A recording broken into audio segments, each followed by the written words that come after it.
Hello everyone, मैं मुकुल अग्रवाल आप सबका आप ही के यूट्यूब चैनल में स्वागत करता हूं। और आज की वीडियो है वॉरेन बफेट सर की कंपनी बर्कशायर हैथवे का जो Q1 का रिजल्ट है और 133 बिलियन डॉलर कैश का इन्वेस्टमेंट उन्होंने कहां किया। तो ये वीडियो मैंने इसलिए नहीं बनाई है कि Q1 का रिजल्ट क्या आया है, ये वीडियो मैंने इसलिए बनाई है कि उन्होंने अपने कैश का इन्वेस्टमेंट कहां किया, इस मीटिंग में क्या बोला और ये मीटिंग से हमें क्या सीखने को मिला। मेरे लिए पर्सनली हमेशा लर्निंग इंपॉर्टेंट आती है और उसी लर्निंग के लिए ये कौन सी ऐसी चीज़ें थी जो हमें लाइफ में फोकस करनी चाहिए, इन्वेस्टमेंट में फोकस करनी चाहिए। एग्जैक्टली उन चीज़ों को मैं आपके साथ शेयर करूंगा, उस मीटिंग की चीज़ों को। तो आई होप आप भी उसी चीज़ को सीखने और सुनने में इंटरेस्टेड होंगे। तो चैनल को सब्सक्राइब कर लें, बेल आइकॉन का बटन प्रेस कर लें जिससे कोई भी एजुकेशनल वीडियो मिस ना हो, क्योंकि कल भी निफ्टी की वीडियो अपलोड की गई थी, आज ट्राइडेंट का वीडियो अपलोड किया गया है। यस, हाँ ट्राइडेंट, हाँ करेक्ट, ट्राइडेंट का गया और एक इसका गया है डेथ फ्री पोर्टफोलियो स्टॉक का। तो आई होप आप लोगों ने देखा होगा, और नहीं देखा है तो प्लीज वीडियो के सेक्शन में देख सकते हैं। और stock market for beginner series में आज एपिसोड 6 रिलीज हो चुका है, तो ट्राइडेंट एंड ऑल दैट। चलिए बैक टू द टॉपिक। अब आप लोग एक परेशान हो गए कि Q1 क्यों, हम लोग तो यहाँ Q4 की बात कर रहे हैं ना, तो ये Q1 क्यों। तो अमेरिका में फाइनेंशियल ईयर जो है वो जैन से मार्च काउंटिंग होता है, मतलब जैन से दिसंबर, तो उसमें ये Q1 हो गया जैन टू मार्च। तो आई होप आपको कभी भी फ्यूचर में कोई दिक्कत नहीं होगी, फ्यूचर का प्रोस्पेक्ट क्लियर हो गया कि Q1 क्यों कहा गया। ठीक है, अब हम बात करते हैं जो मेन मुद्दा था, मेन टॉपिक था कि वॉरेन बफे सर ने क्या किया, राइट। तो उसमें जो सबसे इंपॉर्टेंट बात आती है कि जो कंपनी की तरफ से ऑफिशियल स्टेटमेंट में कहा गया और ब्लूमबर्ग की रिपोर्ट के मुताबिक कंपनी की ओर से करीब 600 करोड़ डॉलर के शेयर, 600 करोड़ डॉलर के शेयर अप्रैल में बेचे गए हैं। ध्यान से सुनिएगा। और कंपनी ने अपनी होल्डिंग शेयर में बहुत कम की है। और एक उससे भी बड़ी बात, वॉरेन बफेट सर लंबे समय से ऐसे शेयर की तलाश में हैं जिनमें अचानक ज्यादा रकम लगाई जाए, लेकिन इतनी बड़ी, ध्यान से ये वाली बात, इतनी बड़ी गिरावट के बाद भी उनकी तलाश पूरी नहीं हुई है। तो आखिर तलाश किसकी है, कौन सा ऐसा जादू वो ढूंढ रहे हैं जो उनको मिल नहीं पा रहा है। इवन एजीएम में बताया गया कि कंपनी के पास मार्च के एंड तक करीब 13,730 करोड़ डॉलर कैश बचा हुआ है। अब एक चीज आप समझिएगा, वर्ल्ड में किसी भी कंपनी के पास जो कैश होता है उसमें सबसे ज्यादा कैश इनके पास है। और इस साल कैश में 1,000 करोड़ डॉलर की बढ़ोतरी हुई है। और मार्च क्वार्टर में भारी भरकम घाटे के बाद भी कैश बढ़ने के पीछे जो रीजन है कि कंपनी ने इस साल भारी मात्रा में शेयर को बेचा है। यस, भारी मात्रा में शेयर, अपनी पोजीशन को खाली की है। तो अब भारी भरकम लॉस क्या है, तो 50 बिलियन डॉलर का लॉस है। आई बात समझ में। इन्होंने कई स्टेप में पोजीशन को काटा है और जो इनकी होल्डिंग्स है कुछ वो कंपनी में बता देता हूं। American express, bank of America, Wells Fargo, delta, south west, United airlines, जिसमें एयरलाइंस के बारे में तो आपको पता होगा जो हमने वीडियो बनाई। इन्होंने एयरलाइंस स्टॉक में ऑलमोस्ट अपनी पोजीशन खाली कर ली है। रीज़न सब जानते हैं, बहुत डिटेल में हमने डिस्कस किया है, तो हमारे लिए मुद्दा वो नहीं है। अब इस साल की बात करें तो वॉरेन बफेट सर की जो दौलत है उसमें 1.3 लाख करोड़ की कमी आई है और आज के डेट में उनके पास 5.4 लाख करोड़ की दौलत रह गई है और दुनिया के 5वें सबसे अमीर शख्स हैं।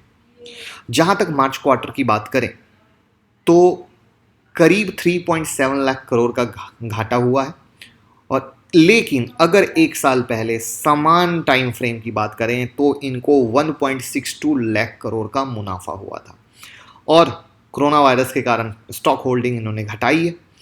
तो अब जो बात आती है, घूम फिर के कहानी आप समझ चुके होंगे कि इन्होंने पोजीशन काटा। कोरोना वायरस के कारण जो एसेट होल्डिंग, जो भी स्टॉक इनके पास होल्डिंग थी, उसके शेयर के कमी के कारण चीज़ें गड़बड़ाई। अब जो ये पैसे को संभाल के रख रहे हैं, जो इनकी तलाश है वो अभी तक पूरी नहीं हुई है। इन्हें समझ में नहीं आ रहा है कि ये कहाँ पैसा लगाएं। इनकी कुछ ना कुछ तो तलाश है, जिसमें जो सबसे बड़ी चीज़ है वो एक बड़ी बात इन्होंने खुद से कही कि अमेरिका के 231 ईयर्स पुराने हिस्ट्री को देखते हुए, 231 ईयर पुराने हिस्ट्री को देखते हुए उनका कहना है अमेरिका को कोई नहीं रोक सकता है। और इससे भी पहले जब भी अमेरिका में कोई भी इशू आया है, अमेरिका ने उसको बहुत अच्छे तरीके से झेला है और उन चीज़ों को झेल के बहुत अच्छे तरीके से ग्रोथ किया है। इसीलिए मेरा ये भी मानना है कि अमेरिकी इकोनॉमी वापस ग्रोथ करेगी और उनके पास ग्रोथ करने का बहुत पोटेंशियल है। ये एक बुरा वक्त है जो बहुत जल्दी गुजर जाएगा। लेकिन जहाँ तक इन्वेस्टमेंट की बात आती है, अभी हम वेट एंड वॉच मोड में हैं और हम वेट एंड वॉच मोड में अभी हम इन्वेस्टमेंट फर्दर नहीं कर रहे हैं। इवन अगर आपको एक लास्ट वीडियो हमने बताई थी कि उनके जो पार्टनर है चार्ली मुंगेर जी, वो इस एजीएम में पार्टिसिपेट नहीं किए थे और उन्होंने इसमें कहा कि मुंगेर का स्वास्थ्य ठीक है, लेकिन कहते हैं कि वो ओमाहा में रहते हैं, वहाँ से न्यूयॉर्क बुलाना अच्छा नहीं लगा। दैट्स द रीज़न वो अवेलेबल नहीं है इस मीटिंग में। लेकिन घूम फिर के कहानी क्या आप समझ पा रहे हो? जो मुद्दा मैंने उठाया ये तो एक इन्फॉर्मेशन थी, बट इससे बड़ी चीज़ क्या आप समझ पा रहे हो?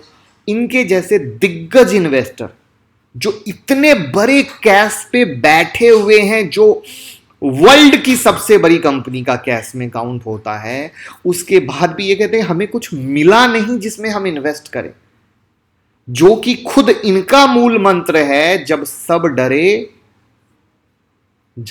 डरे तो आप इन्वेस्ट करो। करेक्ट है ना? यही तो है ना? वहां पे ये कैश पे बैठे हुए हैं और एक पैसा लगा नहीं रहे, पोजीशन पे पोजीशन कट कर रहे हैं, एयरलाइंस की होल्डिंग पूरी खत्म कर दी। तो आखिर मामला क्या है? मामला वही है सर कि लोग ये नहीं समझ पा रहे हैं कि फर्दर लाइफ किस तरीके से चलेगी, फर्दर नजरिया क्या होगा, जो माहौल काम करने का है। क्योंकि हम सिर्फ कंपनी की अभी बात करेंगे, हम अभी कहीं और नहीं जाएंगे। अभी जो वर्किंग स्टाइल है वो किस तरीके से मेंटेन होगा, दैट्स द रियल की। आप इस बात पे एग्री करते हो तो जरूर कमेंट बॉक्स में बताना।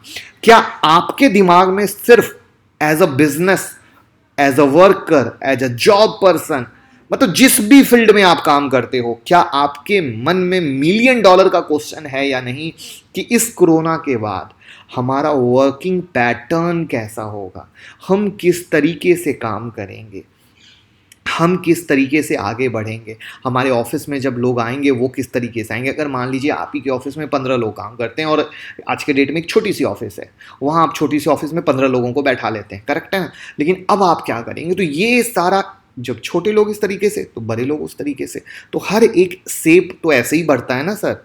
तो ये जो सबसे बड़ा है, तो इस कंडीशन में कौन सी कंपनी निकलेगी या इन्वेस्टमेंट में कौन सा ऐसा जादू है जिसको इन्वेस्ट करना चाहिए, एग्जैक्टली वहीं पे जो चीज़ें हैं ये रुके हुए हैं। और इससे पहले भी एक वीडियो बनाई थी जिसमें चार्ली मुंगेर सर ने एक इंटरव्यू में कुछ कहा था, वो वीडियो ना देखिए तो वो वीडियो उनके शब्दों को देखिएगा, उनके शब्दों को देखिएगा। आप लोगों ने जिन्होंने भी देखा बहुत प्यार दिया, बहुत ज़बरदस्त कमेंट थे। मैं ऐसा करूँगा उस वीडियो की लिंक भी इस वीडियो के डिस्क्रिप्शन में डाल दूंगा, आप ज़रूर देखिएगा। क्या सोच है ये जो लर्निंग फेज है ना, ये सबसे बड़ा होता है, हम लोग एक्चुअली समझ नहीं पाते हैं। और दैट्स द रीज़न जो कहते हैं ना कि बिरले लोग ही कुछ अलग मुकाम हासिल करते हैं, that's the reason. And I hope आप लोगों ने वॉरेन बफेट सर की लाइफ स्टोरी भी पढ़ी होगी, नहीं पढ़ी हो तो ज़रूर पढ़िए, लॉकडाउन में बहुत हेल्प होगी। तो उम्मीद करूँगा जो एक मेरा मकसद था इस वीडियो के थ्रू आपको समझाने का, कि जब बड़े ऐसे लोग इतने बड़े कैश फ्लो पे शांति से बैठे हैं और इंतज़ार कर रहे हैं कि आखिर किस तरीके से चक्र घूमेगा समय का, और हम लोग क्या कर रहे हैं, आप क्या कर रहे हैं, कमेंट बॉक्स में बताइएगा। Thank you so much.